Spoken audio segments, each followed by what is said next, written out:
অজু ঠিক মতো করে, রুকু ঠিক মতো করে, সিজদা ঠিক মতো করে, কবেলাত সলাতহু ও কবেলা সায়র আমালিহি, তাহলে তার সলাত কবুল করা হবে, তার সব ইবাদত কবুল করা হবে।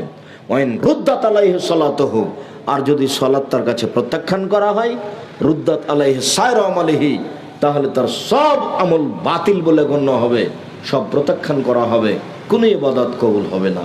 এ কথা মুহাম্মদ সাল্লাল্লাহু আলাইহি সাল্লাম বলেন। সম্মানিত দিনী ভাই বোন, আমরা আপনাদেরকে আন্তরিকভাবে জোরালো অনুরোধ জানাচ্ছি যে মানুষের জীবনে সবচেয়ে গুরুত্বপূর্ণ কাজ হলো সলাত, নামাজ। মানুষের জীবনে এর চেয়ে কোনো গুরুত্বপূর্ণ কাজ পৃথিবীতে নেই।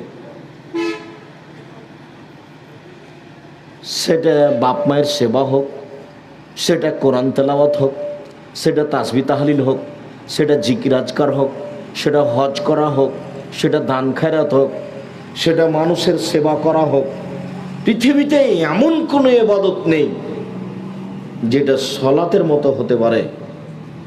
সলাত এক আশ্চর্য বিরল ভিন্ন ধরনের ইবাদত, যার তুলনা পৃথিবীতে নেই। এটা আছে তো বাকি ইবাদত আছে, এইটা নেই তো কিছুই নেই। সলাত আজকের আলোচনায় সংক্ষিপ্ত বিবরণে সলাতের ফজিলত না বলে সলাত আরম্ভ হওয়ার সূচনা। সলাত আরম্ভ করতে হলে অজু করতে হয়, অজু করতে গেলে পেশাব পায়খানার প্রয়োজন হয়। পেশাব পায়খানায় যাবেন, ঢোকার সময়তে বা পেশাব পায়খানায় ঢুকে টয়লেটে ঢুকে বসার সময় বলবেন। ঢুকলেই দোয়া পড়া যাবে না এ কথা নয়, কিন্তু যখন পেশাব পায়খানা আরম্ভ হয়েছে তখন দোয়া পড়া যাবে না, এটা হলো কথা। ঢুকে গেছেন আর বলা যাবে না, এটা নয়। আল্লাহুম্মা ইন্নী আউযু বিকা মিনাল খুবুসি ওয়াল খাবায়েস, নিশ্চয় আমি অপবিত্র জিন জিন্নি থেকে তোমার কাছে আশ্রয় চাচ্ছি, শয়তান থেকে তোমার কাছে আশ্রয় চাচ্ছি। টয়লেট, পেশাবখানা, পায়খানা হলো জিন থাকার জায়গা, শয়তান সেখানে থাকে। রাসূল সাল্লাল্লাহু আলাইহি সাল্লাম বলেন, কেউ যদি এই দুয়ার পূর্বে বিসমিল্লাহ বলে, বিসমিল্লাহি আল্লাহুম্মা ইন্নী আউযু বিকা মিনাল খুবুসি ওয়াল খাবায়েস, তাহলে শয়তান তার লজ্জা স্থান দেখতে পাবে না, ক্ষতিও করতে পারবে না। আর যদি বিসমিল্লাহ ছেড়ে বলেন, তাহলে লজ্জা স্থান দেখতে পাবে কিন্তু ক্ষতি করতে পারবে না। আমি আল্লাহকে বলেছি, ওর ক্ষমতা বন্ধ হয়ে গেছে।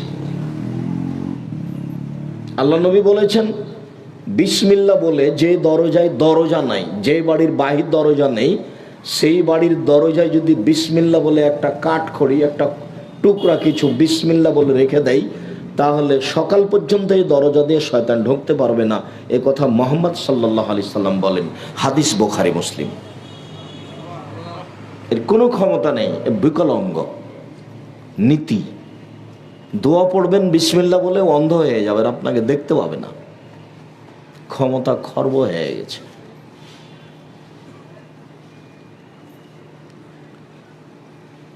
পেশাব পায়খানা থেকে বের হয়ে আসছেন,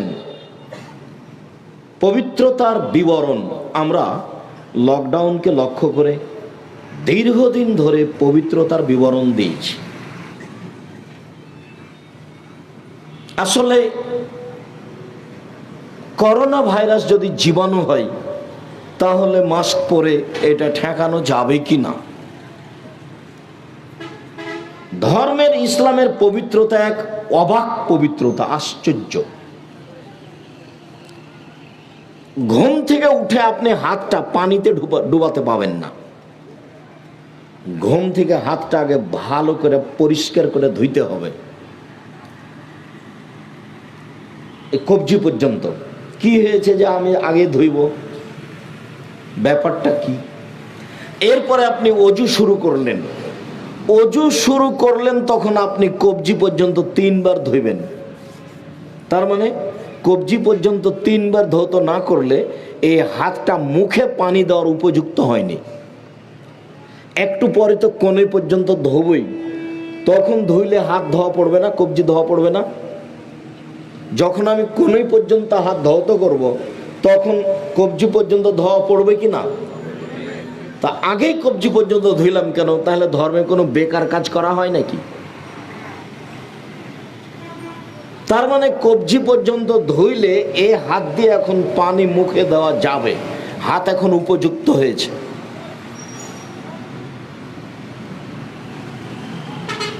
করোনা ভাইরাস থেকে বাঁচার জন্য মাস্ক পরলেতে একটা থেকে হিতে বিপরীত হবে, সেরেক হয়ে যাবে। এ রক্ষা করতে পারে? রাসূল সাল্লাল্লাহু আলাইহি সাল্লাম একদিন বলছেন,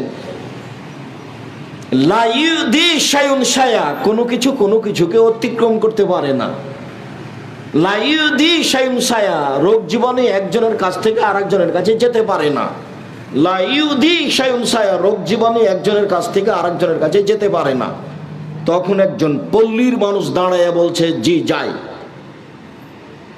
একটা উটকে চুলকানি ঘাও হলে বাকি সব উটকে হয়ে যায়। তখন আল্লাহ রাসূল বলেন, এই মানাজরা বালাওয়ালা, প্রথমটাকে কিভাবে হলো বলো? একটা থেকে যে আরেকটা চলে যায়, তো প্রথমটা কিভাবে হলো? তো সাহাবে আর কিছু বলছেন না। তখন রাসূল সাল্লাল্লাহু আলাইহি সাল্লাম বলছেন, শোনো, ইন্নাল্লাহা খালাকাল খালকা, ইন্নাল্লাহা খালাকা কুল্লা নাফসিন ওয়া কাতাবা হায়াতাহা ওয়া মাউতাহা ওয়া রিজকাহা ওয়া মাসায়েবাহা। আল্লাহ প্রত্যেকটা প্রাণীকে সৃষ্টি করেছেন। সৃষ্টি করার সময় তার মরণ, তার জীবন, তার রুজি, তার বিপদ আপদ, রোগ ব্যাধি লিখে দিয়েছেন। সেই দিন যদি আপনার করোনা লিখা থাকে, আর আজকে যদি আপনি পাথরের মধ্যে ঢুকে থাকেন, করোনা ভাইরাস আপনাকে ধরবেই। হাদিস যেভাবে এসেছে, আমি আব্দুর রাজ্জাক বিন ইউসুফ ওইভাবে বিশ্বাস করে আছি। আপনাকে করোনা ভাইরাস ধরেছে, আমি আব্দুর রাজ্জাক বিন ইউসুফ আপনার গাটা আমি সারাদিন বলাতে পারি। আপনি বাস্তব দেখতে পারেন। আল্লাহে আল্লাহর কসম, আল্লাহে আল্লাহর কসম, আল্লাহে আল্লাহর কসম, আপনার গায়ে হাত বোলাতে গিয়ে যদি করোনা আমাকে ধরে, আমি বলবো না আপনার কারণে হয়েছে, আমি বলবো সেদিন লিখা ছিল এই জন্য হয়েছে। মাস্ক সব সময় পরেন, সলাতে মাস্ক পরতে গেলেন কেন? সলাতে তো মাস্ক পরা নিষেধ। নাহা রাসূলুল্লাহ সাল্লাল্লাহু আলাইহি সাল্লাম ওয়া ইউগাত্তির রাজুলু ফাহু, রাসূল সাল্লাল্লাহু আলাইহি সাল্লাম টাকনুর নিচে কাপড় ঝুলিয়ে পড়তে নিষেধ করেছেন এবং সলাতের মধ্যে মুখ ঢাকতে নিষেধ করেছেন। করোনাতে আপনি মরে যান তবুও ভালো, মরতে তো হবে একদিনে, দুদিনে আগেই হলে তাতে কি আছে? ওরা আমি 5 পয়সা দাম দিনে, একবারে 0 দাম দিনে, ওরা আমার কাছে সরিষা পরিমাণ দাম নেই। ওটা আমি কোনো সময় ভাবি না। সবাই যদি চতুর্দিক যদি খালি করোনায় ঘেরা থাকে, তা আমার অন্তরে একটু দ্বিধা হবে না যে কে জানি লাগতেও পারে? এরকম আমার অন্তরে দ্বিধা হবে না। আমি এই নীতি থেকে এত উপরে এবং এর উপরে আমার এত ঘির নেই। ফাঁকা হয়ে সালাত আদায় করার তো কোনো প্রশ্নই আসে না। আর আমি তো বক্তব্যে কঠোরভাবে বলেছি যে রাসূল সাল্লাল্লাহু আলাইহি সাল্লাম বলছেন, মান সাদ্দা ফুরজাতান বানাল্লাহু লাহু বাইতান ফিল জান্নাহ, কেউ যদি 2 জনের ফাঁকা বন্ধ করে, আল্লাহ তার জন্য জান্নাতে ঘর বানাবেন। আমি দেখি না শরীয়তে প্রাচীরের মতো হয়ে কাতারে সলাতে দাঁড়াতে হবে, এই বিষয়টি রাসূল যত কঠোরভাবে দেখেছেন, শরীয়তের আর কোনো বিষয়ে তো কঠোরভাবে দেখেননি। 23 বছর জীবনে এমন কোনো দিন এক অক্ত পার হয়নি যেই অক্তে মুখামুখি না হয়ে কাতার সোজা করুন, প্রাচীরের মতো হয়ে দাঁড়ান, ফাঁকা বন্ধ করুন, ওই যে দেখছি শয়তান ঢুকছে ছাগলের বাচ্চার মতো হয়ে, ফাঁকা বন্ধ করুন, এরকম না বলে তিনি কোনোদিন সালাত শুরু করেছেন, এরকম ঘটেনি। অথচ বলা লাগে না, রাসূলকে দেখলেই সাহাবীগণ করেন। দেখবেন, এই ছেলে কারো গায়ে হাত দিয়েছ নাকি, রেডি হও, দেখবে তুমি সাহাবীগণের অনুসরণ।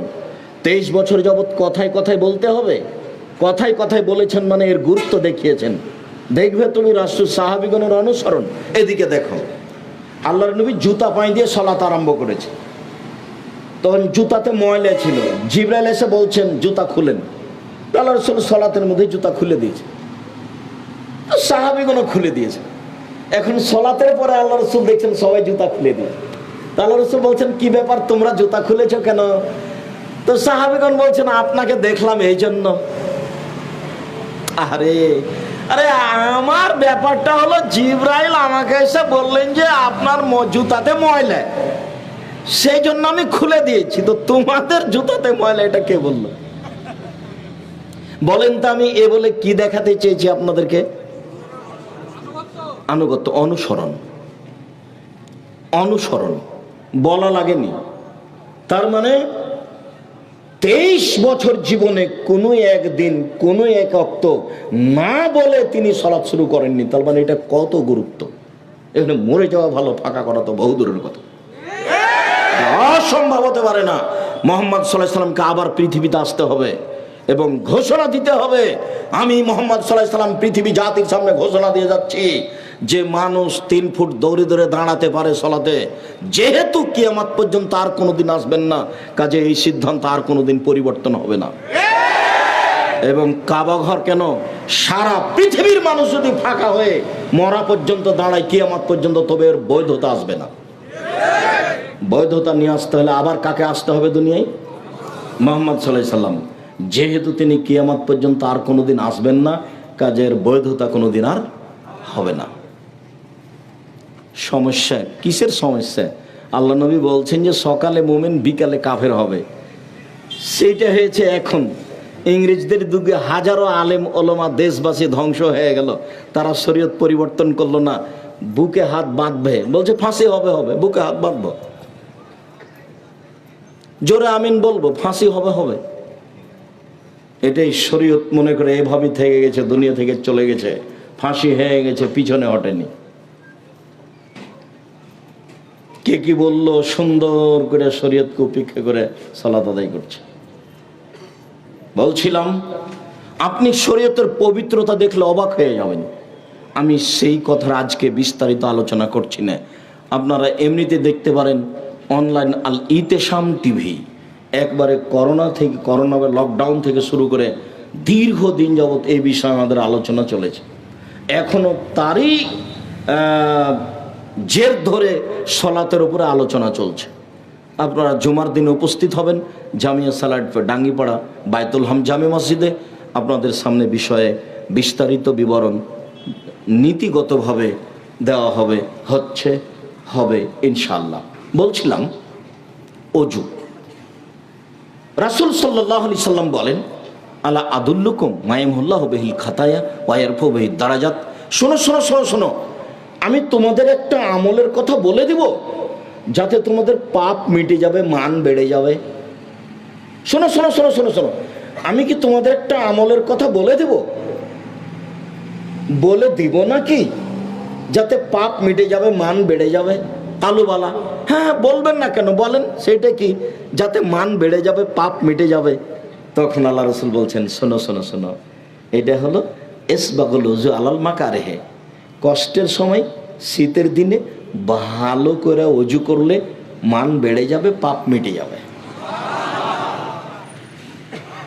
কাসরাতুল খতা ইলাল মাসাজিদ, বেশি বেশি পায়ে হেঁটে মসজিদে যেতে হবে। মসজিদ থেকে যদি বাড়ি দূরে হয়, পায়ে হেঁটে মসজিদে গেলে পাপ মিটে যাবে, মান বেড়ে যাবে। 3, ইন্তেজারুস সালাত বাদাস সালাত, এক সালাতের পরে আর এক সালাতের অপেক্ষা করতে হবে। জোহর পড়েছি কখন আসর হবে, জোহর পড়েছি কখন আসর হবে, এক সালাতের পরে আর এক সালাতের অপেক্ষা করলে মান বেড়ে যাবে, পাপ মিটে যাবে। মনে থাকবে না মনে হয়? আরেকটা কথা বলে আমরা এখান থেকে আগাবো। আব্দুল্লাহ ইবনে আব্বাস রাদিয়াল্লাহু তাআলা আনহু বলেন, রাসূল সাল্লাল্লাহু আলাইহি ওয়াসাল্লাম বলছেন যে একদা আমাকে আল্লাহ তাআলা বলছেন, মুহাম্মদ হাল তাদরি ফিমা ইয়াখতাসিমুল মালাউল আলা। আচ্ছা মুহাম্মদ, আপনি বলতে পারেন উপরে কি নিয়ে হইচই হচ্ছে? আচ্ছা মোহাম্মদ, আপনি বলতে পারেন উপরে কি নিয়ে হইচই হচ্ছে? বলে না, জি হ্যাঁ আমি বলতে পারি। আল্লাহ, আমি বলতে পারি উপরে কি নিয়ে হইচই হচ্ছে। আল কাফারাত, মানুষের পাপ মিটে যাবে কি করলে এ নিয়ে হইচই হচ্ছে। ফেরেশতাগণ বলছেন যে এই করলে পাপ মিটে যাবে। ফেরেশতাগণ বলা বলি করছেন যে এই করলে পাপ মিটে যাবে। এই নিয়ে ফেরেশতাগণ বলা বলি করছেন। আল কাফারাত, পাপ মিটে যাবে এই কাজ করলে। এক, আল মাকসু ফিল মাসাজিদ বাদা সালাওয়াত, সলাতের পরে মসজিদে বসে বসে তাসবিহ তাহলিল জিকির আজকার করলে পাপ মিটে যাবে, মান বেড়ে যাবে। সলাতের পরে মসজিদে বসে বসে জিকির আজকার করলে পাপ মিটে যাবে, এই নিয়ে হইচই হচ্ছে। আপনার স্বভাবের কথাটা বলি। আপনার স্বভাব হলো যে একদিন একেবারে কোন রকম করে জুমার দিনে যান, আর যেমন সালাম তেমনি দাঁড়িয়ে গেছে। নীতি পরিবর্তন করেন, কাউকে বলা লাগবে না। নীতি পরিবর্তন করেন, জজ কোর্টও নয়, হাইকোর্টও নেই। অর্থ সম্পদকে লুটে নিচ্ছে না, জুতা নিয়ে কেউ পালিয়ে যায়নি, যাই যাবে কি আছে। আপনি সালাম ফিরার সাথে সাথে দাঁড়িয়ে গেলেন কেন?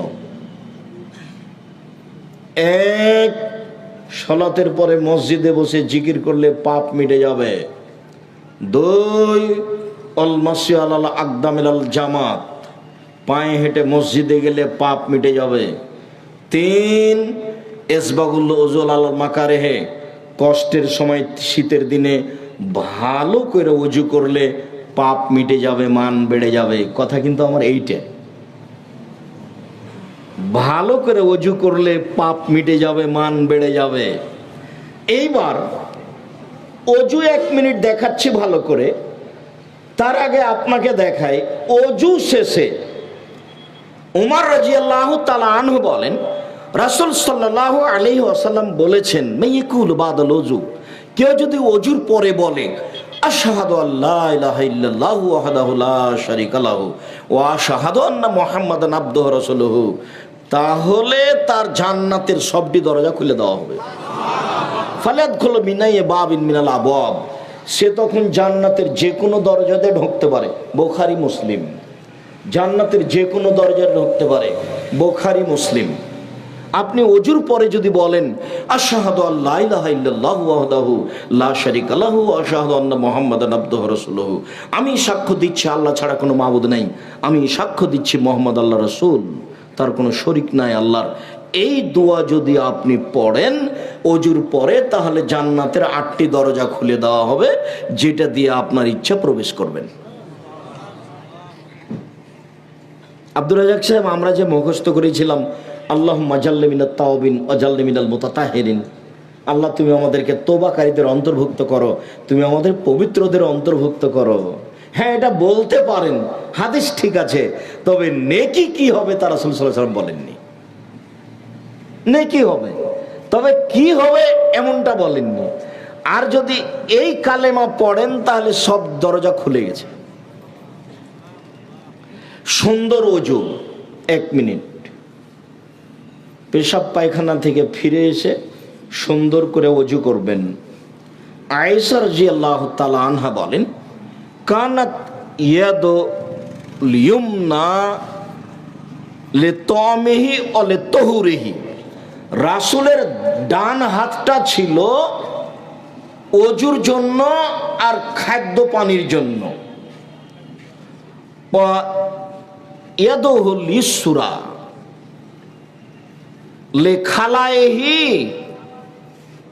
ওয়া মা কানা মিন আদা, বাম হাতটা পেশাব পায়খানার জন্য আর অপবিত্র খারাপ কিছুর জন্য। ভুলেও কোনোদিন বাম হাতে চা পান করবেন না। আর কেউ যদি বাম হাতে চা পান করে তাহলে তাকে ঠেকাবেন, ছি ছি ছি ছি ছি ছি ছি ছি, নাউযুবিল্লাহ। শয়তান খায় বাম হাতে। কে খায়? শয়তান খায়। রাসূল সাল্লাল্লাহু আলাইহি ওয়াসাল্লাম বলছেন, লা ইয়াকুলান্না আহাদুকুম বিশিমালিহি ওয়া লা ইয়াশরাবান্না বিহা, অবশ্যই অবশ্যই তোমাদের কেউ যেন বাম হাতে না খায়, বাম হাতে পান না করে, কেননা শয়তান বাম হাতে খায়, শয়তান বাম হাতে পান করে। ভুলেও কোনো সময় বাম হাতে কোনো কিছু খাবেন না। সিগারেটটা ধরে আছে বাম হাতে, সিগারেট এমনিতেই হারাম, এটা আরো হারাম হয়ে গেল। বাম হাতে গিলাস ধরবেন না, বক্তব্য শুনে মুনাফিকি করার চেষ্টা করিয়েন না। আমি ব্যক্তিগত কোনো কথা বলিনি। আপনার কিছু উপকার করতে চাই, আপনিও মানুষ। আজ হোক আর কাল হোক একদিন চলে যেতে হবে, এই কথাই ঠিক, আগে হোক আর পরে হোক। দীর্ঘদিন ধরে দেখে আসছিলাম শ্যাম মাস্টারকে, এই নদাপাড়া মাদ্রাসার সাথে জড়িত ছিলেন। হাফিজউদ্দিনকে দেখলাম, তারা আজকে দুনিয়া থেকে চলে গেছেন। তারা অনেক বড় সমাজসেবক ছিলেন। আল্লাহ তাদের জান্নাতবাসী করুক, তাদের কবরের শাস্তি মাফ করুক। এলাকা থেকে যারা চলে গেছে তাদেরকে আল্লাহ জান্নাতবাসী করুক, তাদের কবরের শাস্তি মাফ করুক। সম্মানিত দিনী ভাই বোন, যাওয়ার পালা আছে, আজ হোক আর কাল হোক। চট করে একটা কথা মনে পড়লো, 1 মিনিট, মনে কিছু নিয়েন না। কথা যদি আপনার গায়ের ওপরে লাগে তবু আপনি মনে কিছু নিয়েন না, লাগতেও পারে। যখন আমি এখানে বাসা করি, যখন লেবার মিস্ত্রি কাজ আরম্ভ করেছে, তখন পাড়ার ছেলেরা গিয়ে হাতুড় দিয়ে কয়েকজনকে মেরে তাড়িয়ে দিয়েছে। কি না, তো 50,000, 2 লক্ষ টাকা লাগবে। তো শাহাদাত শাহর কাছে বিচার দেওয়া হলো। তো উনি বললেন ঠিক আছে, বিচার করে দেবো। তো গেলাম আমি, তো আরো লোকজন আছে।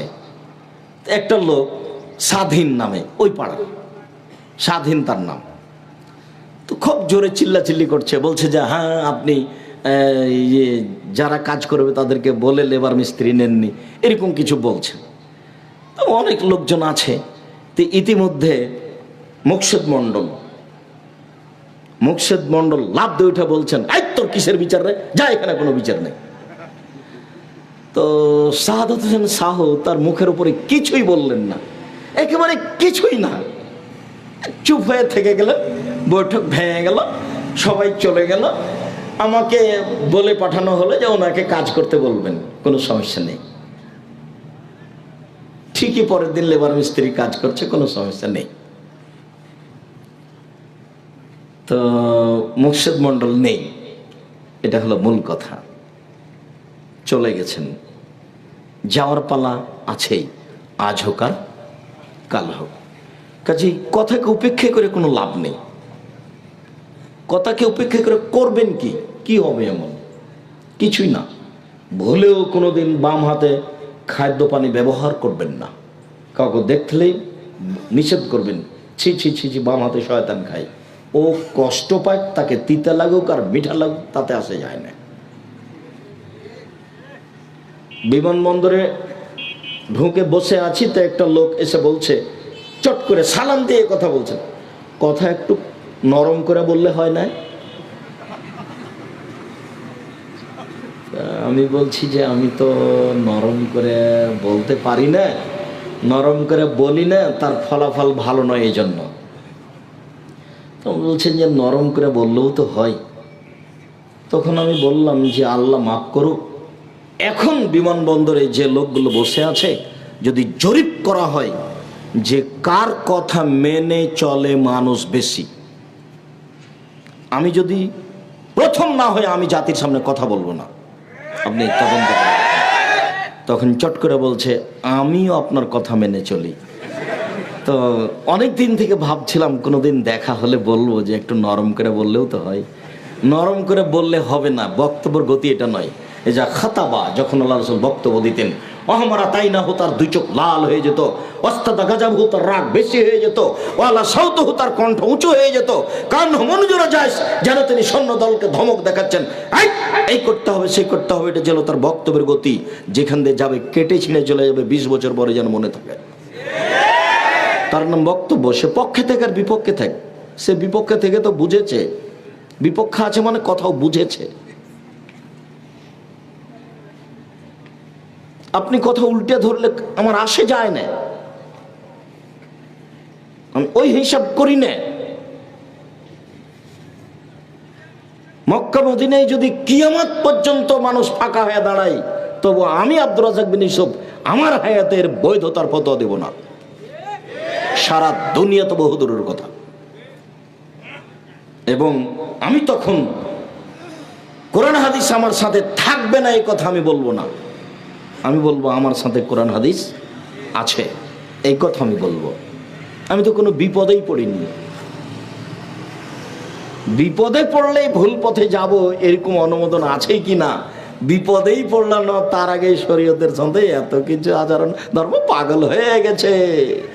ধর্ম রাজশাহী চাঁপাইনবাবগঞ্জের হাওয়াই লাড্ডু, দোনো হাত মে লাড্ডু হয় চায় উসকো খালে। ধর্ম পাগল হয়ে গেছে। মোহাম্মদ সাল্লাল্লাহু আলাইহি সাল্লামের নীতি কি পরীক্ষা করে মানুষ ধর্ম দেখাচ্ছে।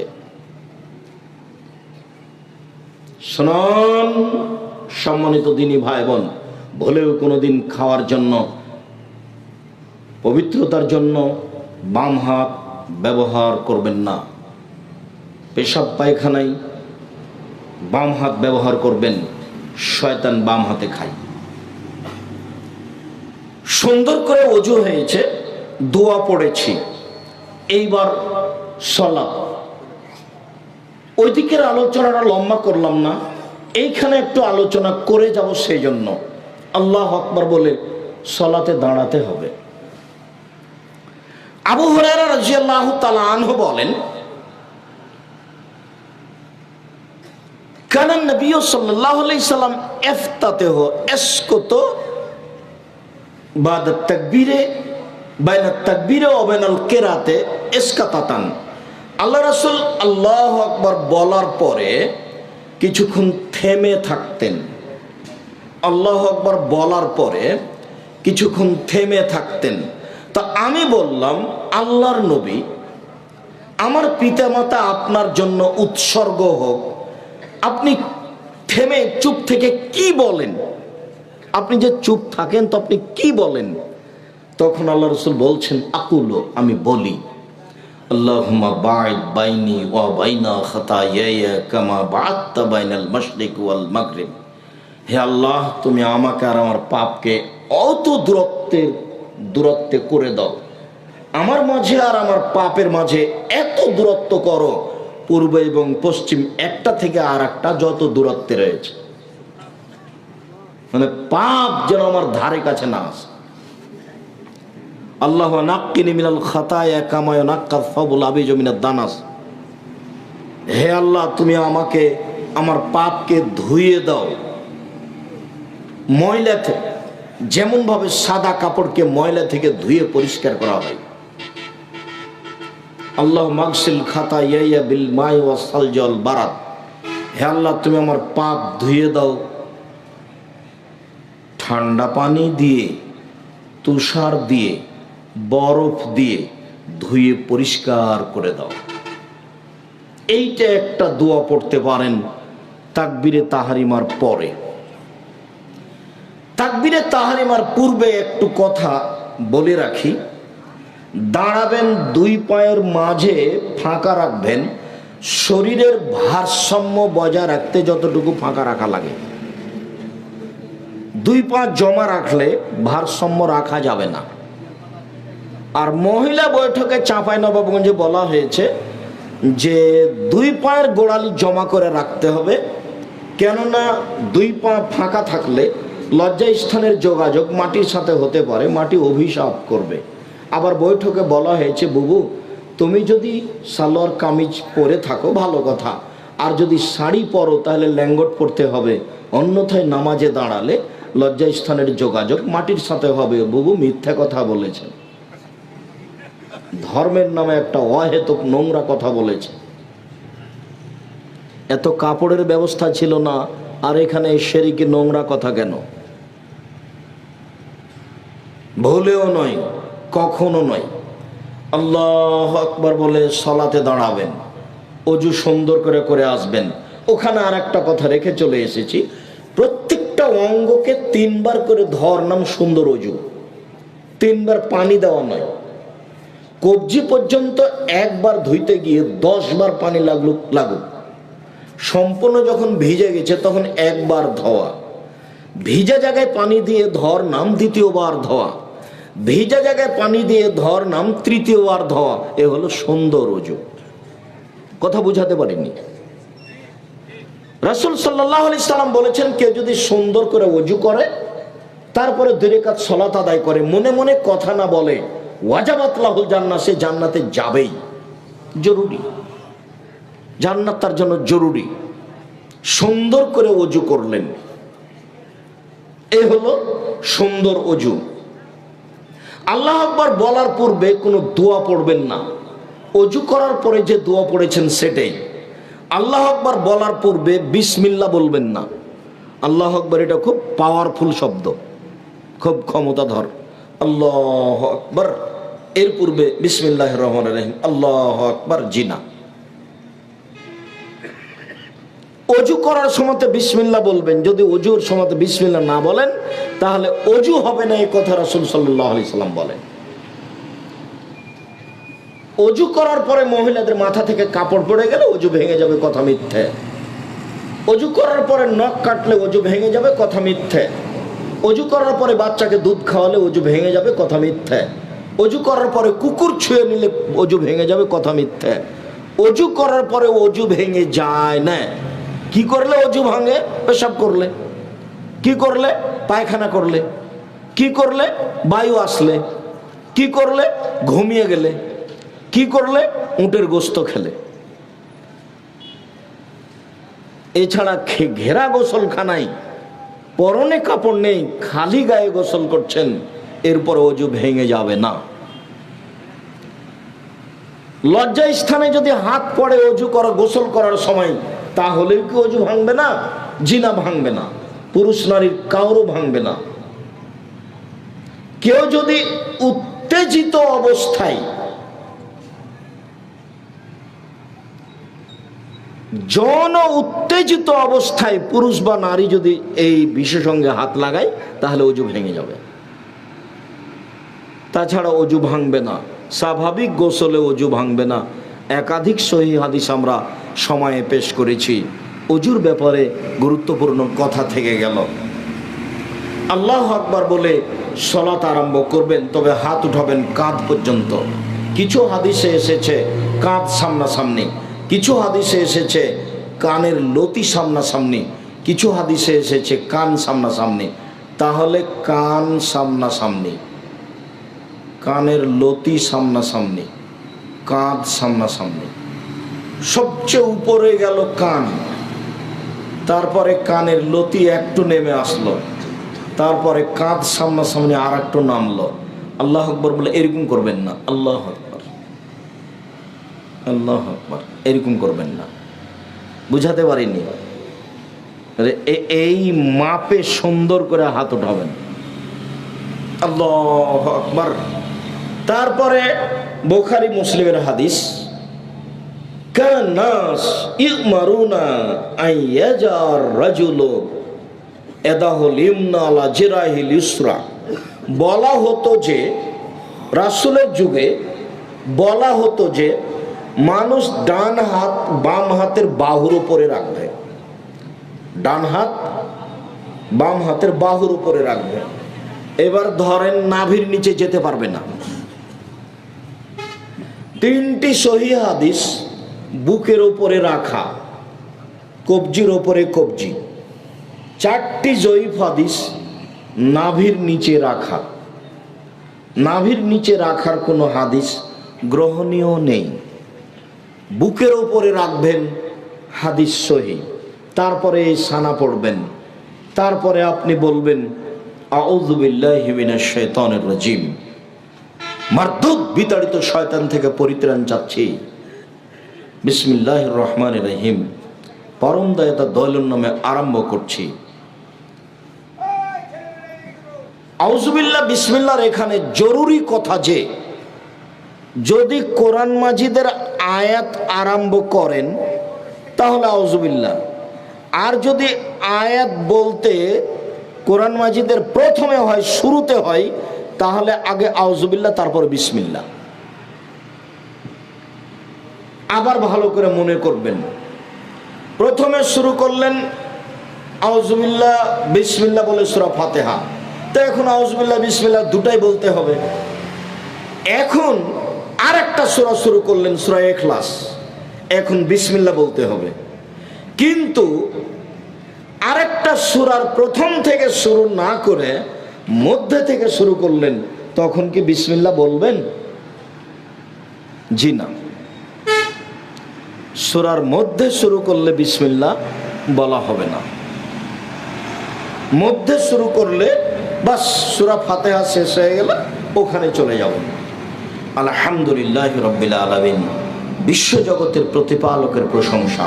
আর রহমান রাহিম, তিনি হচ্ছেন পরম দাতা দয়ালু।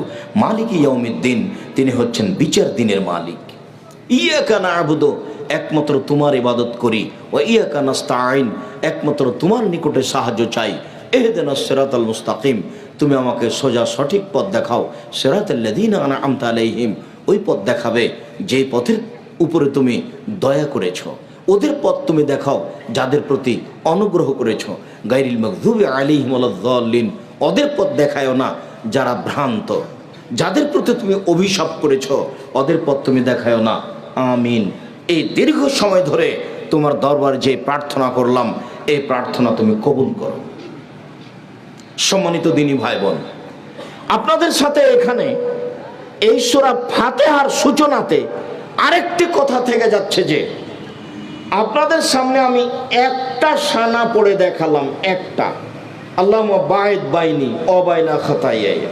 তবে আয়েশা রাদিয়াল্লাহু তাআলা আনহা থেকে আরেকটা সানা আছে হাদিস সহিহ, সেটা হলো এই, সুবহানাকা আল্লাহুম্মা ওয়া বিহামদিকা ওয়া তাবারাকা ইসমুকা ওয়া তাআলা জাদ্দুকা ওয়া লা ইলাহা গায়রুক। সুবহানাকা আল্লাহুম্মা রাব্বানা ওয়া বিহামদিকা, হে আল্লাহ তোমার প্রশংসা সহকারে তোমার পবিত্রতা বর্ণনা করছি। ওয়া তাবারাকা ইসমুকা, তোমার নাম মঙ্গলময় হোক। ওয়া তাআলা জাদ্দুকা, তোমার মর্যাদা উঁচু হোক। লা ইলাহা গায়রুকা, তুমি ছাড়া কোনো মাবুদ নেই। এইটি আপনি, এই দুরূদ দুইটি আপনি 5 ওয়াক্ত সালাতে, নফল সালাতে পড়তে পারেন।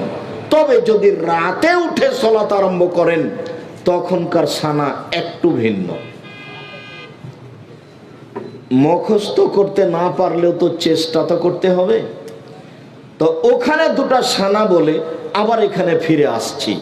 এক, ঘুম থেকে উঠে কোরআন মাজিদের সূরা আল ইমরানের শেষ রুকুর 5 আয়াত পড়বেন। প্রথম 5 আয়াত, ইন্না ফি খালকিস সামাওয়াতি ওয়াল আরদ ওয়া ইখতিলাফিল লাইলি ওয়ান নাহার, এখান থেকে শুরু করে ইন্নাকা লা তুখলিফুল মিয়াদ 5 আয়াত। এরপরে আপনি বলবেন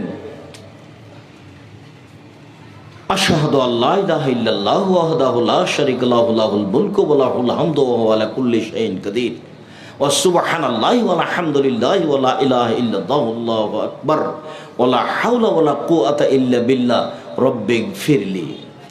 লা ইলাহা ইল্লাল্লাহু ওয়াহদাহু লা শারীকা লাহু, আল্লাহ ছাড়া কোনো মাবুদ নাই, তার কোনো শরীক নাই। লাহুল মুলক, রাজত্ব তার। লাহুল হামদ, প্রশংসা তার।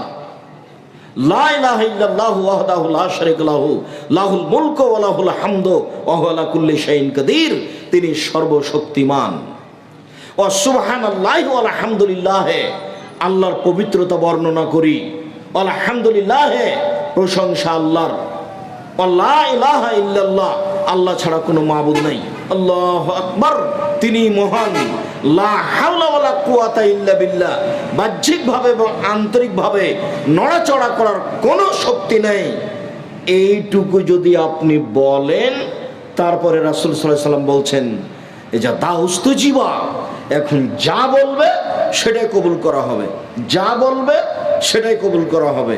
ওয়াইন তাওয়াদ্দা, এখন যদি ওযু করে, অসাল্লা, যদি সালাত আদায় করে, কবিলাত সালাতুহু, তাহলে তার সালাত কবুল করা হবে। তাহলে ঘুম থেকে উঠে যদি এই দোয়া পড়েন, লা ইলাহা ইল্লাল্লাহু ওয়াহদাহু লা শারীকা লাহু লাহুল মুলকু ওয়া লাহুল হামদু ওয়া হুয়া আলা কুল্লি শাইইন কাদির ওয়া সুবহানাল্লাহি ওয়া আলহামদুলিল্লাহি ওয়া লা ইলাহা ইল্লাল্লাহু আল্লাহু আকবার ওয়া লা হাওলা ওয়া লা কুওয়াতা ইল্লা বিল্লাহ। আরেকটু কথা এখানে থেকে যাচ্ছে যে এই দোয়া পড়ে যা বলবেন সেটাই কবুল হবে। তার আরেকটু শর্ত হচ্ছে ওযু করে শুইতে হবে। বুঝাতে পারিনি কথা? ওযু করে শুইতে হবে। শোয়ার ব্যাপারে কেবলার দিকে পা করা যাবে না, এটা কিন্তু বিধান নয়, বরং কেবলার দিকে পা করেছেন, এটাই ভালো। কেন কেন মানুষ মনে করলো যে কেবলার দিকে পা করা যাবে না, অথচ শোয়ার ব্যাপারে বিধান হলো ডান কাত বাম কাত, শুইবে ডান কাতে, এটা বিধান। কেবলা হলো পেশাব পায়খানার ব্যাপারে। পেশাব পায়খানা করতে পাবে না কেবলার দিকে মুখ করে, কিন্তু কেবলার দিকে পা করে শোয়া যাবে না এই কথা মিথ্যে। অতএব এটা উল্টাভাবে ধরতে হবে, কেবলার দিকে পা করে শোন। তাহলে বাড়ির সবাই জেনে নেক যে না, কেবলার দিকে পা করাতে কোনো সমস্যা নেই। ডান কাতে শুইবেন, গালের নিচে এইভাবে হাতটা রেখে আল্লাহ হবে ইসমে কামত আহিয়ে, ঠিক আছে। এছাড়া আপনি এই দোয়া পড়তে পারেন, আল্লাহুম্মা আসলামতু নাফসি ইলাইকা ওয়াজ্জাহাতু ওয়াজহি ইলাইকা ওয়া ফাওয়াজতু আমরি ইলাইকা ওয়ালজাতু জাহরি ইলাইকা রাগবাতার রাহবাতান ইলাইকা লা মালজা ওয়া লা মানজা মিনকা ইল্লা ইলাইকা আমানতু বিকিতাবিকা আল্লাযী আনসালতা ওয়া নাবিয়্যিকা আল্লাযী আরসালতা। বুখারী মুসলিম। রাসূল সাল্লাল্লাহু আলাইহি ওয়াসাল্লাম এই দোয়া পড়ে নিয়মিত ঘুমাতেন। ওযু করে এই দোয়া পড়ে ঘুমিয়ে যাবেন, তারপরে উঠে এই দোয়া পড়বেন। এখন যা প্রয়োজন সেটা বলতে পারেন। বলতে পারেন এখন যে নদাপাড়ায় একটা জমির ব্যবস্থা করে দাও, বলতে পারেন যে একটা ভ্যানের ব্যবস্থা করে দাও, বলতে পারেন যে আমার ব্যবসায় এখন বরকত দাও। এছাড়া আপনি বলতে পারেন ঘুম থেকে উঠে আল্লাহুম্মা লাকাল হামদ, হে আল্লাহ তোমার প্রশংসা, আনতা কাইয়ুমুস সামাওয়াতি ওয়াল আরদি ওয়া মান ফিহিন্না, তুমি আকাশ জমিন এবং এর মধ্যে যা কিছু আছে সব কিছুর প্রতিষ্ঠাতা। ওয়ালাকাল হামদ আনতা নূরুস সামাওয়াতি ওয়াল আরদি, প্রশংসা তোমার, তুমি আকাশ জমিন এবং এর মধ্যে যা কিছু আছে তার আলো। ওয়ালাকাল হামদ আনতা মালিকুস সামাওয়াতি ওয়াল আরদি ওয়া মান ফিহিন্না, তুমি আকাশ জমিন এবং এর মধ্যে যা কিছু আছে তার মালিক। ওয়ালাকাল হামদ, প্রশংসা তোমার, আনতাল হাক্ক, তুমি সত্য, ওয়াদাকাল হাক্ক, তোমার ওয়াদা সত্য, অলেকাওকা হাক্কুন, বিচারের মাঠে তোমার সাক্ষাৎ সত্য, অকাওলকা হাক্কুন, তোমার কথা সত্য, ওয়াল জান্নাতু হাক্কুন, জান্নাত সত্য, অন্নার হাক্কুন, জাহান্নাম সত্য, অন্নাবিউন হাক্কুন, নবীগণ সত্য, মুহাম্মাদুন হাক্কুন, মুহাম্মদ সত্য। আল্লাহুম্মা লাকা আসলামতু, হে আল্লাহ আমি তোমার কাছে মাথা নত করলাম, অবেকা আমানত, আমি তোমাকে মেনে নিলাম, ও আলাইকা তাওয়াক্কালতু, আমি তোমার উপরে ভরসা করলাম, ওয়াইলাইকা আনাবতু, আমি তোমার নিকটে ফিরে গেলাম, অবেকা খাসামতু, আমি তর্ক বিতর্ক কথাবার্তা সব তোমার কাছে করলাম, ওয়াইলাইকা হাকামতু, আমার বিচার আমি তোমার কাছে পেশ করলাম। এত কিছু আমি তোমার কাছে করলাম, তুমি আমার একটা কথা শোনো, ফাক ফেরিলি, তুমি আমাকে ক্ষমা করো, মা কাদ্দামতো, যা আগে করেছি, ও মা আক্ষার্ত, যা পরে করেছি, ও মা আশ্রার্ত, যা গোপনে করেছি, ও মা আলান্ত, যা প্রকাশ্যে করেছি, ও মান্তা আলাম বিহি মিন্নি, আমি তো জানি না, তুমি জানো আমি জীবনে কত পাপ করেছি, সব পাপ ক্ষমা করে দাও। আনতাল মুকাদ্দেম, তুমি আগে থেকে আছো, আনতাল মুআখির, তুমি চিরদিন থাকবে, লা ইলাহা ইল্লা আনতা, তুমি ছাড়া কোনো মাবুদ নেই, লা ইলাহা গায়রুকা, তুমি ছাড়া সত্য কোনো মাবুদ নেই। এই দোয়া পড়তে হবে তাহাজ্জুদ পড়তে উঠলে। ভারী লাগলো নাকি? কত কি মুখস্থ করে নিলেন,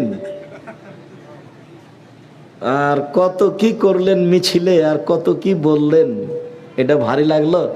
জীবনের অনেক অংশ পার হয়ে গেছে, আজকে সিদ্ধান্ত পরিবর্তন করতে হবে। আজকে সিদ্ধান্ত পরিবর্তন করে এই নীতিতেই আসতে হবে, বিকল্প কোনো পথ নেই। বিসমিল্লাহির রহমানির রহিম, পরম দাতা দয়ালু নামে আরম্ভ করছি যে কোনো একটি সূরা। বিসমিল্লাহির রহমানির রহিম, কুল হুয়াল্লাহু আহাদ, হে নবী আপনি বলুন আল্লাহু একক, আল্লাহু সামাদ, তিনি নিরপেক্ষ মুখাপেক্ষীহীন, লাম ইয়ালিদ, তিনি কাউকে জন্ম দেননি, ওয়ালাম ইউলাদ, তিনি কারো থেকে জন্ম নেননি, ওয়ালাম ইয়াকুল লাহু কুফুয়ান আহাদ, তার সমকক্ষ কেউ নেই। এই বলে আল্লাহু আকবার, হাত ওই পর্যন্ত উঠিয়ে এবার যেতে হবে রুকুতে। রুকুতে যাওয়ার পূর্বে কয়েকটি জরুরি কথা। আয়েশা রাদিয়াল্লাহু তাআলা আনহা বলেন, রাসূল সাল্লাল্লাহু আলাইহি সাল্লাম যখন রুকুতে যেতেন তখন তার হাঁটুকে এভাবে চেপে ধরতেন আর হাত দুটিকে সোজা রাখতেন। ওয়ালা ইসাব্বিহু রাসূহু, মাথা নিচু না করতেন না উঁচু করতেন, মাথা না নিচু করতেন না মাথা উঁচু করতেন, একবারে পিঠ সোজা করে রাখতেন। একাধিক সহিহ হাদিস, পিঠটা এভাবে বাঁকা করে রাখবেন না। রুকু সিজদা ভুল হলে কিন্তু সলাৎ কবুল হবে না। তিনটে জায়গায় ত্রুটি থাকলে সলাৎ কবুল হবে না। এক অজু, দুই রুকু, তিন সিজদা। সলাৎ এমন একটি ইবাদত যার উপরে নির্ভর করে অন্যান্য ইবাদত। সলাৎ এমন একটি ইবাদত যার উপরে নির্ভর করে অন্যান্য ইবাদত। কোমর থেকে সামনের ওজন হাতের উপরে রেখে দিয়ে আপনি বলবেন সুবহান রাব্বিয়াল আযীম, উঁচু আল্লাহর পবিত্রতা বর্ণনা করছি।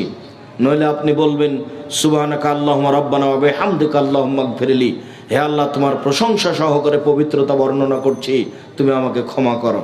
নইলে আপনি বলবেন সুবহুন কুদ্দুসুন রব্বুল মালাইকাতুর রূহ, তুমি পাক, তুমি পবিত্র, তুমি ফেরেশতার প্রতিপালক, তুমি জিবরাইলের প্রতিপালক। নইলে আপনি বলবেন সুবহানা যিল জাবরুতি ওয়াল মালাকুতি ওয়াল কিবরি ওয়াল আজমাত। নইলে আপনি সুবহান রাব্বিয়াল আযীম বলতে থাকবেন, বলতে থাকবেন, বলতে থাকবেন। 3 বারের হাদিস ঠিক নয়, 10 বারের হাদিস ঠিক নয়, 5 বারের হাদিস ঠিক নয়, যে যা পারে। মনে থাকবে না মনে হয়? যে যা পারে বেশি বেশি বলার চেষ্টা করবেন। সাহাবী বলছেন আল্লাহর নবী রুকুতে থেকে গেলেন সূরা বাকারা পড়ার সমান।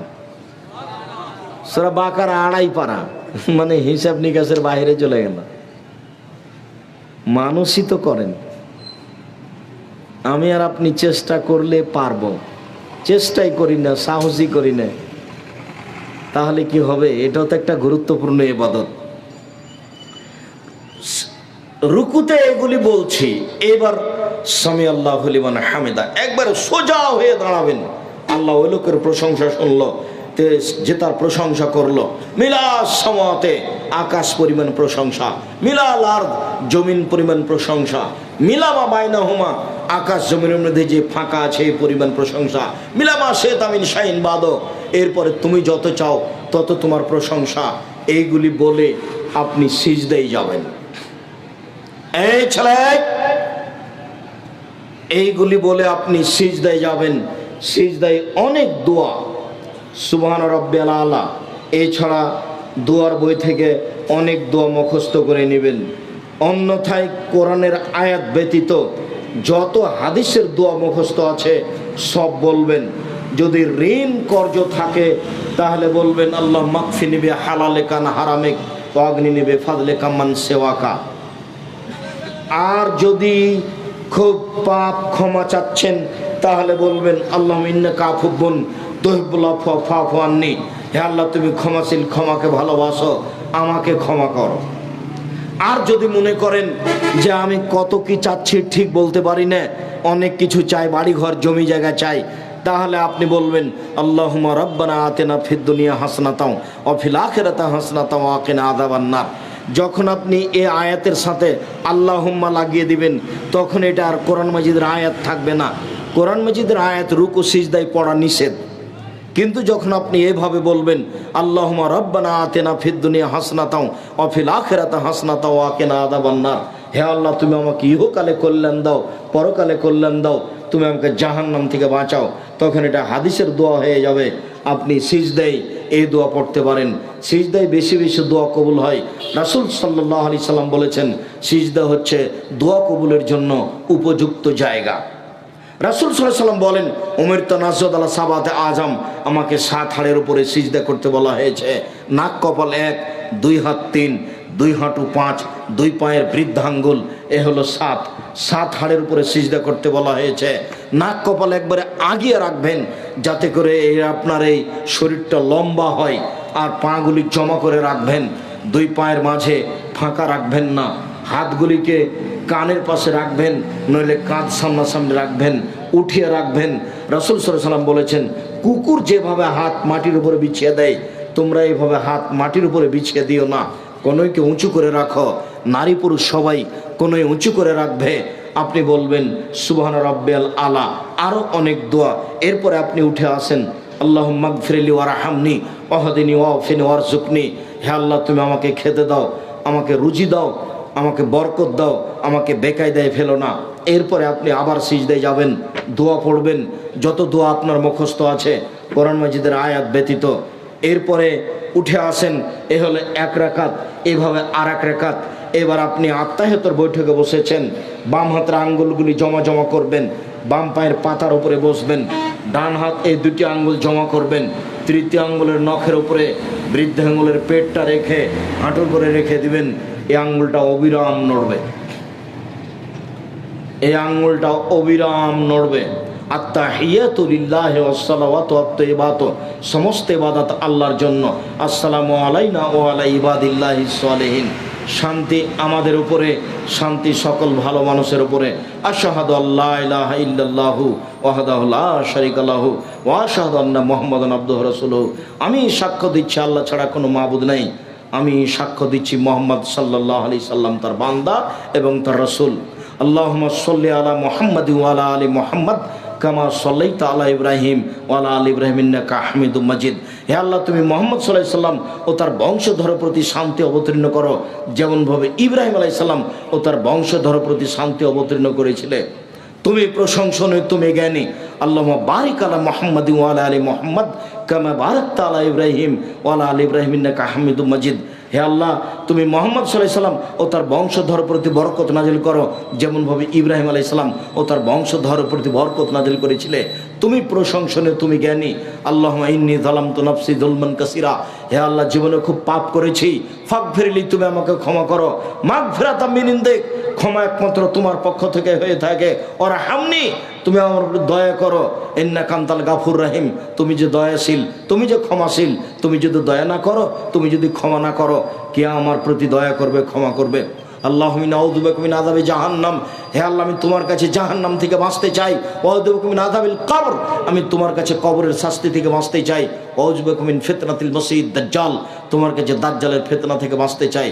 ওয়াউযু বিকা মিন ফিতনাতিল মাহি ওয়াল মামাত, তোমার কাছে বাঁচতে চাই ইহকালের বিপদ, তোমার কাছে বাঁচতে চাই বড় পরকালের বিপদ, তোমার কাছে বাঁচতে চাই ইহকালের বিপদ হতে, তোমার কাছে বাঁচতে চাই পরকালের বিপদ হতে। আল্লাহুম্মা আউযু বিকা মিনাল মা'সা ওয়াল মাগরাম, তোমার কাছে বাঁচতে চাই ঋণ কর্য হতে, তোমার কাছে বাঁচতে চাই বড় পাপ হতে। ভুলেও কোনো দিন ঋণ কর্য নিয়ে ব্যাংক থেকে টাকা উঠিয়ে ব্যবসা করবেন না।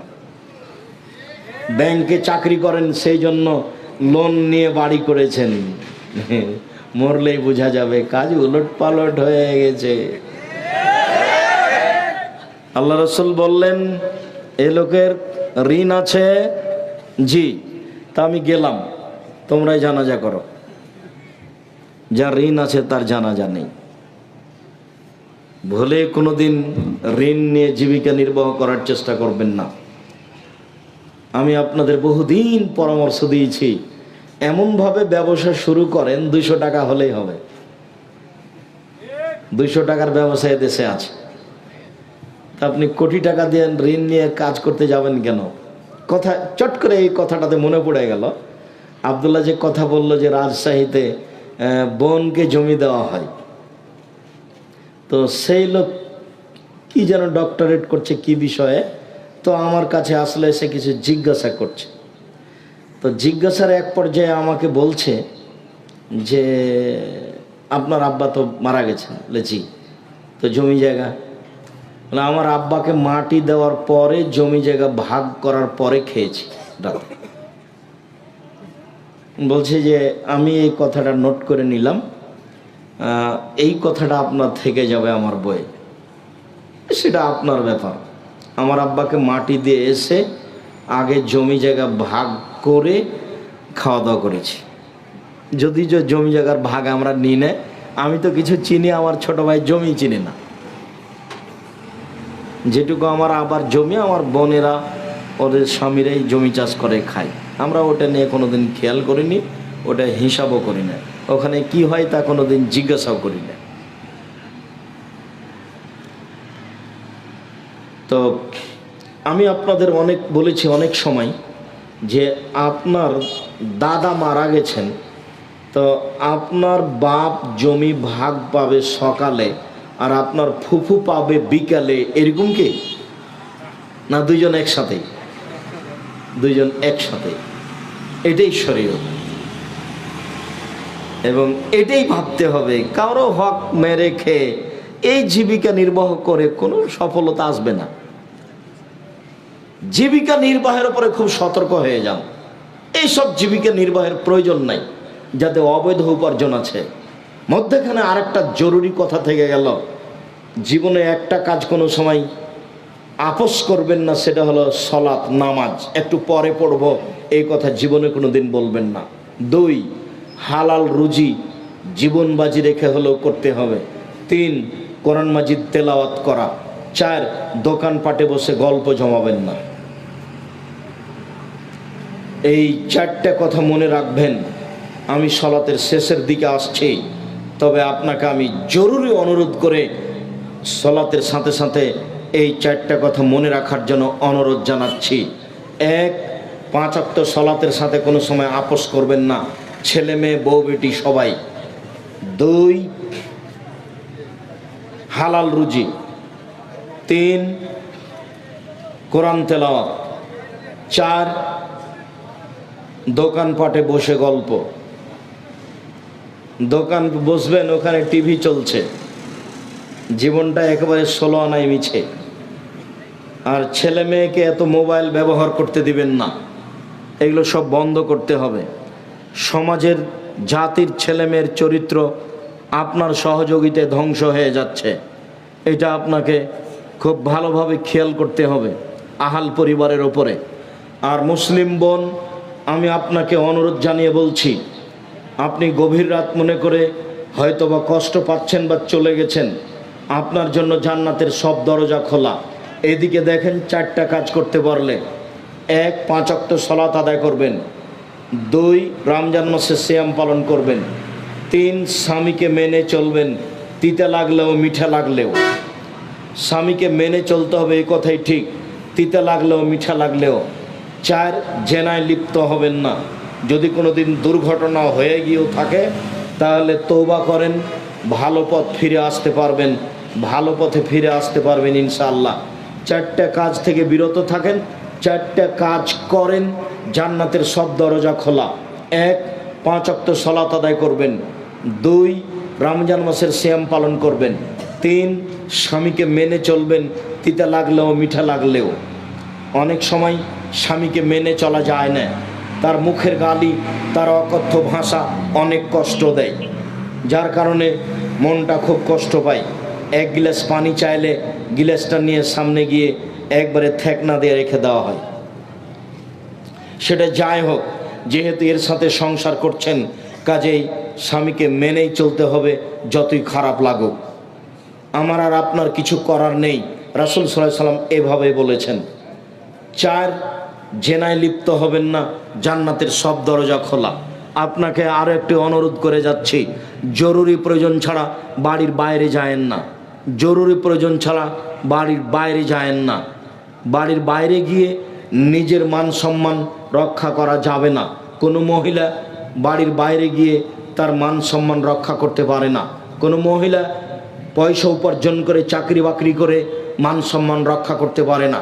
যেদিন মুহাম্মদ সাল্লাল্লাহু আলাইহি সাল্লাম বিদায় হজের ভাষণে, ওই আরাফার মাঠে বিদায় হজের ভাষণে তিনি বললেন, পৃথিবীর মানুষ, হে পুরুষ মানুষ, তোমরা শুনে রাখো, তোমাদের আমি সতর্ক করছি মহিলাদের ব্যাপারে। পৃথিবীর মানুষ, আমি তোমাদেরকে সতর্ক করছি মহিলাদের ব্যাপারে। 1, তোমরা আল্লাহর সাথে ওয়াদা করে মহিলাদেরকে বাড়িতে নিয়ে এসেছ। 2, তোমরা মোহর দিব বলে তাদেরকে হালাল করেছ। 3, রুজির দায়িত্বে তোমরা। 4, কাপড়ের দায়িত্বে তোমরা, ভরণ পোষণের দায়িত্বে তোমরা। তাহলে স্বামী তার উপার্জনের জিম্মেদারি পালন করবে, এই কথাই ঠিক। আপনি উপার্জন করে সংসারের সমস্যা ঘটাবেন, এই সংসার সুখময় শান্তিপূর্ণ হতে পারে না। যেখানে গণ্ডগোল আছে, হইচই আছে, মারামারি আছে, মুখ কথা কাটাকাটি আছে, সেটা সংসার নয়। আল্লাহ তাআলা বলছেন, আমি মহিলাদেরকে সৃষ্টি করেছি যাতে করে তাদের স্বামীরা তাদের কাছে শান্তি তৃপ্তি পায়। যদি আপনাদের দুইজনের মাঝে তর্ক বিতর্ক হয়, যদি সবসময় কথা কাটাকাটি হয়, তাহলে সেখানে শান্তি আছে কি আর তৃপ্তি আছে কি? কথায় কথায় যদি ঝগড়া হয়, তাহলে সেখানে শান্তি আছে কি আর তৃপ্তি আছে কি? নিজের ব্যক্তিত্বকে সবকে একেবারে মাটিতে মিশিয়ে দিয়ে নিজেকে মনে করেন আমার শান্তি তৃপ্তি আমার স্বামীর নিকটেই, আমি তার দুই পায়ের নিকটে সম্মান জানিয়ে তাকে মূল্যায়ন করে জীবিকা নির্বাহ করব, তাহলে আপনিও শান্তিতে থাকবেন, আপনার স্বামীও শান্তিতে থাকবে। এ কথাই ঠিক। আব্দুর রাজ্জাক সাহেবের কথাকে উপেক্ষা করে নারী জাতি ৭১ টিভিতে সফলতা আনতে পারে না, এটা অসম্ভব। আমি বহুদিন বলেছি, নারীদেরকে সৃষ্টি করা হয়েছে বাচ্চা প্রসবের জন্য এবং স্বামীকে শান্তি তৃপ্তি দেওয়ার জন্য, এটা আমি বলিনি।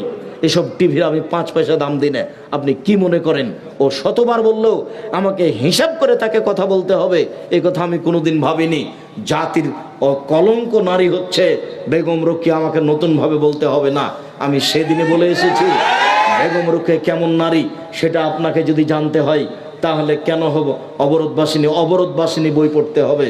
মুসলিম নারীর প্রতি তার কত নোংরা কলম। অবরোধবাসিনী, তার একটা বই পাওয়া যাবে। কেন হব অবরোধবাসিনী?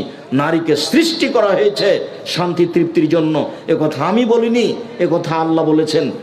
নারীকে সৃষ্টি করা হয়েছে বাচ্চা প্রসবের জন্য, এ কথা আমি বলিনি, এ কথা আল্লাহ বলছেন। আল্লাহ বলছেন নিসাউকুম হারসুল্লাকুম ফাতু হারসাকুম আন্না শাইতুম।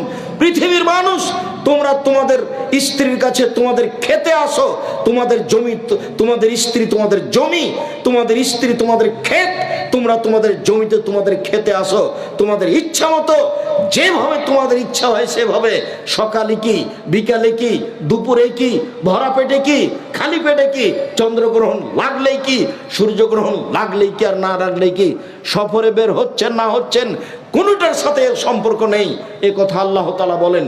এটা তোমার ক্ষেত, এটা তোমার জমি, জমিতে যেমন শস্য উৎপাদন হয় স্ত্রীর মাধ্যমে সন্তান উৎপাদন হবে, এ কথা আল্লাহ তাআলা বলছেন। স্ত্রীকে সৃষ্টি করা হয়েছে সন্তান উৎপাদনের জন্য, স্ত্রীকে, মহিলাকে সৃষ্টি করা হয়েছে স্বামীকে শান্তি তৃপ্তি দেওয়ার জন্য। যারাই এই কথা উপেক্ষা করে সমাজে কিছু করতে চেয়েছে তারা কোনোদিন মরা পর্যন্ত সফলতা আনতে পারবে না, বরং পরকাল হারাবে, জাহান্নামে যেতে হবে, জান্নাত হবে না। দিনরাত স্বামীর সাথে তর্ক বিতর্ক করে, ঘোরাঘুরি করে, গন্ডগোল করে জান্নাত লাভ করা যায় না। মরার আগে জান্নাত হারিয়ে গেছে। অনেক কষ্ট করে পয়সা উপার্জন করলেন, সংসারও করলেন ছেঁকড়া বেকড়া করে, কি করে, আর পরকালে জাহান্নাম যেতে হলো, তাহলে আপনি সফলতা কি করলেন? সম্মানিত দিনী বোন, আমি আপনাদের অনুরোধ জানাচ্ছি, জরুরি প্রয়োজন ছাড়া বাড়ির বাইরে যাবেন না। কেন আপনাকে হাটে যাওয়া প্রয়োজন হচ্ছে? কেন আপনার বাজারে যাওয়া প্রয়োজন হচ্ছে? আমাদের তো সংসার চলে, কই আমাদের তো কোনোদিন হাটে বাজারে যাওয়া প্রয়োজন হয়নি। আমি 97 সাল থেকে এখানে আছি, আমি নদাপাড়ায় কোনোদিন চায়ের স্টলে বসিনি, কোনো দোকানে বসা আমার প্রমাণ নেই।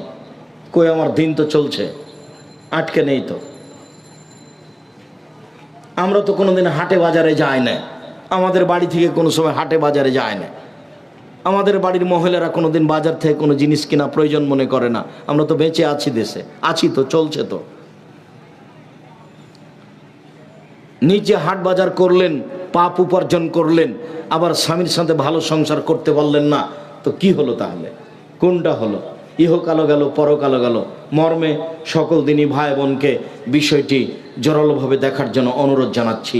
আর আপনাকে বলছি, আপনি মুখটা খারাপ করবেন না, কথায় কথায় স্ত্রীকে গালি দিয়েন না। শুধু 24 ঘন্টা মোবাইল যদি খোলা থাকে তাহলে আমার মনে হয় যে শতকরা 30-40% খালি এইটাই ফতোয়া যে ও রাগ করে স্বামীকে তালাক, স্ত্রীকে তালাক দিয়েছে। এত তালাক দেওয়া লাগে কেন? খালি তালাক কেন? বউ উল্টা চলছে, একটু মারতে হবে। আল্লাহ মারার কথা বলছেন, নবী মারার কথা বলছেন, তা আপনি কেন বউ তালাক দিতে গেলেন? কথায় কথায় তালাক কেন? এত তালাক কেন? আপনি একটু সতর্ক হতে পারেন না? মুখটা বন্ধ রাখবেন, একটু ধৈর্যশীল হবেন। পুরুষ মানুষকে একটু ধৈর্যশীল হতে হবে, মহিলা মানুষ তো অত ধৈর্যশীল নয়, এ কথা আল্লাহ বলছেন, এ কথা নবী বলছেন। আপনি কেন মুখের উপরে তর্ক করেন? আপনি একটু ঠান্ডা হন, আপনি একটু ধীর মেজাজের হন। তার ছাড়া তো আপনার চলে না। রান্না তো তাকেই করা লাগে, আপনার কাপড় চোপড় তো তাকেই দেখা লাগে, আপনার বাসা বাড়ি ঘর তো তাকেই দেখা লাগে, তো তাকে মারেন কেন, গালি দেন কেন? সম্মানিত দিনী ভাই, অযথা স্ত্রীর উপরে রাগ করে গালি দিয়ে সংসারটাকে জাহান্নামে পরিণত করিয়েন না। শাদি জাহান্নাম ভি হয়, শাদি জান্নাত ভি হয়। বিবাহ জাহান্নামও বটে, বিবাহ জান্নাতও বটে। জোর করে স্বামী স্ত্রী মিলে এই সংসারটাকে জাহান্নামে পরিণত করিয়েন না। মর্মে শেষের দিকে এসে জরুরি দু একটি কথা। তার একটি কথা হলো এই, আমার জীবনে বড় স্বাদ, এদেশের মাটিতে আমি উন্নত মানের প্রতিষ্ঠান গড়বই ইনশাআল্লাহ। এটা আমার জীবনে বড় স্বাদ। 2016 সালের 17 ফেব্রুয়ারি রোজ বুধবার বিকাল 4টা সাড়ে 4টার সময় জামিয়া সালাফিয়া ডাঙ্গিপাড়া পবারাজের ফাঁকা মাঠে বলেছিলাম, আমার হাতে টাকা নেই এ কথাও সত্য, এখানে প্রতিষ্ঠান গড়বে এ কথাও সত্য, ইনশাল্লাহ গড়বে।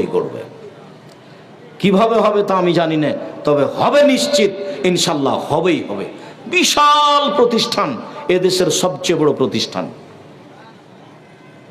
প্রায় 1240 জন ছাত্র ছিল এই বছরের জানুয়ারিতে ভর্তি। অনেক 715 জন ছিল মেয়ে। দুই প্রতিষ্ঠান মিলে 156 জন শিক্ষক শিক্ষিকা। একদিন তো 17 লক্ষ টাকা বেতনের কথা বলছিলাম, এখন অনেক বেশি। সব ব্যবস্থা আল্লাহর পক্ষ থেকে হচ্ছে। আপনাকে খালি বলছে আপনি একটু দোয়া করবেন। সহযোগিতা সবাই করতে পারে না, খালি একটু বলবেন আল্লাহ তুমি জামিয়া সালাফিয়াকে কবুল করো, এটা আমার দাবি। আমার মনে বড় স্বাদ, এদেশের মাটিতে আমি উন্নত মানের প্রতিষ্ঠান গড়বই ইনশাআল্লাহ। 2013 সালের 24 আগস্ট রোজ মঙ্গলবার জামিয়া সালাফিয়া রূপগঞ্জ নারায়ণগঞ্জ ঢাকা, এই মাটিতে আমি বলেছিলাম আমার হাতে টাকা নেই এ কথা সত্য, এখানে প্রতিষ্ঠান গড়বে এ কথা সত্য, ইনশাআল্লাহ গড়বে। ওই প্রতিষ্ঠানে এখন 550 শতক জমি কেনার সিদ্ধান্ত নিয়েছি। প্রায় 250 শতক কিনা হয়ে গেছে আলহামদুলিল্লাহ। বিশাল ভূখণ্ডের উপরে এই প্রতিষ্ঠান গড়বে ইনশাআল্লাহ। প্রায় 25-30 বিঘা। আমি আপনাদের কাছে দুয়ার ভিখারি। ওপরে যদি একটু নড়চড় হয়ে যায় তাহলে কিছু করা যাবে না, আর উপর যদি ঠিক থাকে তাহলে এগুলো সব সহজ ঠিক। এই জন্য আমার দাবি আন্তরিকভাবে, আপনি আমার দিনী ভাই, আপনি আমার দিনী বোন, একটু জামিয়া সালাফের জন্য দোয়া করবেন। জামিয়া সালাফের সাথে আরও যত প্রতিষ্ঠান রয়েছে, অনলাইন আল ইতেশাম টিভি রয়েছে, জামিয়া সালাফের সাথে আপনার এই মাসিক আল ইতেশাম পত্রিকা রয়েছে। যাওয়ার সময়তে কেউ খালি যাবেন না, 20-25-30 টাকা দিয়ে একটা পত্রিকা হাতে নিয়ে যাবেন। আর এই সলাতুর রসুল বনাম প্রচলিত সলাত, রাসূল সাল্লাল্লাহু আলাইহি সাল্লামের সলাত বনাম প্রচলিত সলাত। অনেক দিন থেকে আমার সাধ ছিল সলাতের উপরে নামাজের উপরে একটা বই লেখা। আমরা সম্ভবপর সুন্দর করে উপযুক্তভাবে বের করার চেষ্টা করেছি। সলাতুর রাসূল সহ আর আব্দুল্লাহর তো মিন্নাতুল বাড়ি আছে। আর দোয়াগুলি তো আপনি দোয়ার বইয়ে পাবেন, যত বই আপনি স্টেজে দেখছেন। বিশেষভাবে পত্রিকা মাসিক আল ইতেশাম বইগুলি সংগ্রহ করার অনুরোধ রেখে সকল দিনী ভাই বোনকে 5 ওয়াক্ত সালাতের প্রতি গুরুত্ব আরোপ করার অনুরোধ রেখে যুবকদেরকে সতর্ক জানিয়ে যে তোমরা দোকানপাটে বসে সময় নষ্ট করো না, পড়াশোনার মধ্যে থাকিও, আর অযথা কারোর সাথে গল্প করে পরকাল হারায়ও না। আর যে কাজে তোমরা ব্যস্ত হয়েছো সেই কাজকে নিয়মিত বহাল রাখার চেষ্টা করিও। আমরা আন্তরিকভাবে তোমাদের জন্য দোয়া করি। সকল দিনই ভাই বোনকে আমরা স্টেজ থেকে বইগুলি সংগ্রহ করার জন্য অনুরোধ জানাচ্ছি। 20-25-30 টাকা দিয়ে বই কিনা থেকে কেউ চলে যাবেন না। মনে করেন না যেটাতে সাধারণ শ্রম আছে, অনেক পরিশ্রমের ফলাফল এটা। মাসিক আল ইতেশাম পত্রিকার ফতোয়া বিভাগের সদস্য 10 জন মুফতি দিয়ে মাসিক আল ইতেশাম পত্রিকা বের হয়।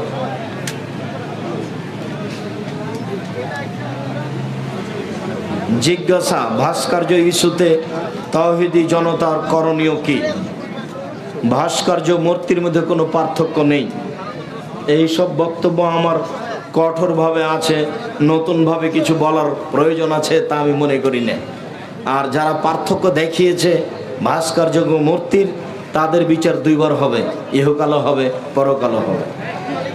তা হবেই। এসব জাতির সামনে মূর্খামি পেশ করার কোনো অর্থ আসে না। নূহ আলাইহিস সালামের যুগে যেই ভাস্কর্যগুলো করা হয়েছিল সব পরহেজগার মানুষের ছিল। এক ভাই বলেছেন সবচাইতে বড় শিরক হলো আল্লাহর আইন ব্যতীত অন্য আইন প্রতিষ্ঠা থাকলে, অর্থাৎ মানব রচিত আইন থাকলে মানুষের অন্য ইবাদত কবুল হবে না। কথাটা ঠিক হয়নি। ওটা একটা মহাপাপ।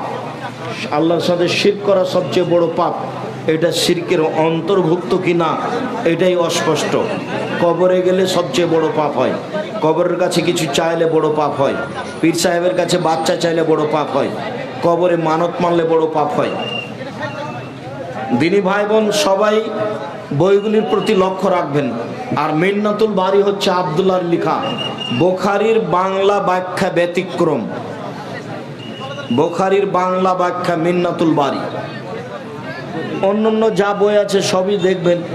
আর উপদেশ বই তো আছেই, যখন যে আলোচনা করি সেটা উপদেশ বইয়ে আছে। আজকের যে আলোচনা করছিলাম এটা উপদেশ বইয়ে আছে। ওস্তাজি প্রশ্ন উত্তর পর্ব আছে। আচ্ছা, ইমাম যদি পীরের মুরিদ হয় তাহলে তার পিছে সালাত হবে কি? জি না, ইমাম পীরের মুরিদ হলে তার পিছনে সালাত হবে না, তার আকীদা ঠিক নেই। কেউ যদি নবীকে নূরের তৈরি নবী, গায়েব জানে, নবী হাজের নাজের এমন আকীদা রাখলে তার পিছনে সালাত হবে? জি না।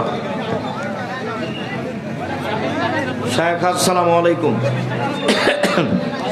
আমার মেয়ের জন্মের 7ম দিনে আকিকা দিই এবং মাথার চুল মণ্ডন করি, তার কি আর চুল মণ্ডন বা ছাঁটাই করা যাবে? করতে পারেন, না করাই ভালো। সমস্যা হলে করতে পারেন। মেয়েদের আর চুল কাটার কথা দেখা যায় না, চাচার কথা দেখা যায় না, ছোট করার কথা আছে। রাসূল সাল্লাল্লাহু আলাইহি সাল্লামের বাবা মা কি জাহান্নামী নাকি জান্নাতি? রাসূল সাল্লাল্লাহু আলাইহি সাল্লাম জাহান্নামের কথাই বলেছেন। রাসূল সাল্লাল্লাহু আলাইহি সাল্লাম মায়ের জন্য সুপারিশ, ক্ষমা চাওয়ার অনুমতি চেয়েছিলেন, আল্লাহ ক্ষমা চাওয়ার অনুমতি দেননি। আর নিজের চাচা চোখের সামনে ওনাকে কালেমা পড়াতে পারেননি, ও জাহান্নামে যাবে। যে সামনে যিনি লালন পালন করেছেন, ঘরে রেখেছেন, বিপদে আপদে, তাকে জান্নাতে নিয়ে যাওয়া যাচ্ছে না? বাপ মা জান্নাতে যাবে না।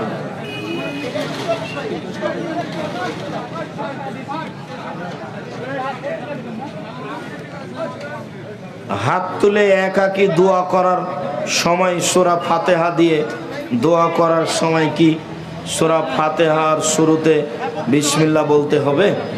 সূরা ফাতিহা পড়লে তো আউযুবিল্লাহ বিসমিল্লাহ বলতে হবে। যখনই পড়েন আউযুবিল্লাহ বিসমিল্লাহ দিয়ে সূরা ফাতিহা শুরু করবেন, ফাতিহা শেষ। আর না হলে কিছু অংশ পড়ার পরে পড়বেন, বলেন তো কি? ইসমে আজম, আল্লাহ মিনাসসালাকা বিআন্নাকা আনতাল্লাহ লা ইলাহা ইল্লা আনতাল আহাদুস সামাদুল্লাযী লাম ইয়ালিদ ওয়া লাম ইউলাদ ওয়া লাম ইয়াকুল লাহু কুফুয়ান আহাদ। ইসমে আজম পড়বেন, তারপরে দুরূদ, তারপরে নিজের কথা। জেনা ও সমকামী থেকে বিয়ে কি কাফারা দিতে হয়?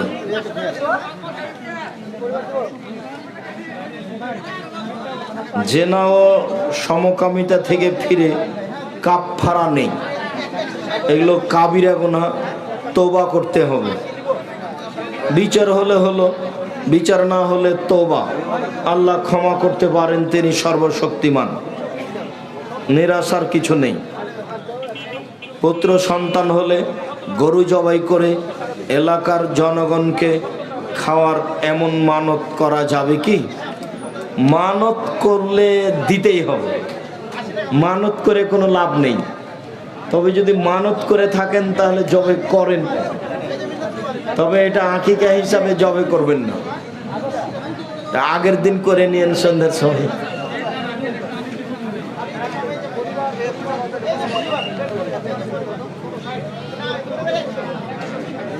ডক্টর মুসলেহুদ্দিন বলেছেন,